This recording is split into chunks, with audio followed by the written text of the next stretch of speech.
আর ওইটাই তো বলছে স্যার কিছু কথা বলুক আমাদের সাম পাবলিক স্যার কিছু বলুক দু সারে আছে কিছু কথা বলুক আমাদের।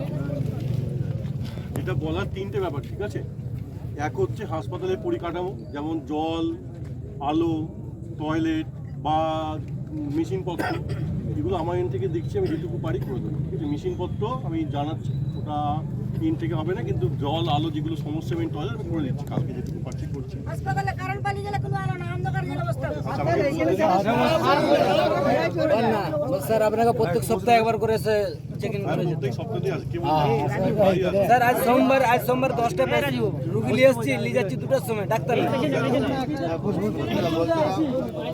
বলতে দাও স্যারকে বলতে দাও। ডাক্তার যে 24 ঘন্টা থাকছে না নার্স, সেটা আমি অলরেডি ডিএম স্যারকে জানিয়েছি, এসডি স্যারকে জানিয়েছি, আমি চিঠি যে দাবি সবার আছে কালকে চিঠি করে পাঠাচ্ছি জেলাতে সাব ডিভিশনে, ওখান থেকে ব্যবস্থা নিশ্চয়ই হবে। আমি আমার এখান থেকে দেখবো যাতে এই সমস্যা তাড়াতাড়ি মিটে যায়, ঠিক আছে?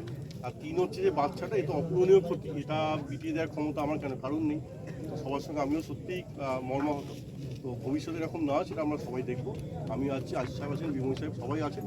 তো ভবিষ্যতে এরকম যদি না, সেটা আমরা নিশ্চয়ই দেখবো। আর স্যার আমাদের বিএমএইচকে এখান থেকে যেন ট্রান্সফার করা, যেমন আজ 10 বছর আছেন তো অনেকদিন বসে বসে খেয়েছেন, এখানে কোনো কাজ হয়নি, কোনো পেশেন্ট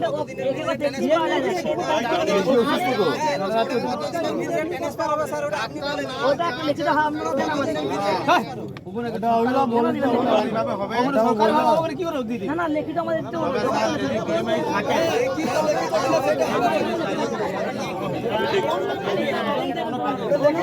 অনলাইন নাম্বারটা চলে আসে, কন্টাক্ট নাম্বারটা কোনোদিনও যোগাযোগ নাম্বার লাগে না স্যার। আমাদের আইসি স্যার কি বলে শুনো দরকার হলে ট্রান্সফার হবে, আর আপনারা তো বলছেন যে এতদিন টাইম লাগবে, এতদিন টাইম লাগবে। আমি জানিয়েছি, সবাইকে জানিয়েছি। স্যার এইটা আপনি আসার আগে অনেকবার হয়েছে এরকম, সবাই প্রতিশ্রুতি দিয়ে এগুলো কাজ হয়নি স্যার, একটু বন্ধ রাখুন। রাজু কপিটা শুনুন তো। সবাই ট্রান্সফার হয়ে গেছে, ডাক্তার বেশি কেন নেই, এটা বাস্তব।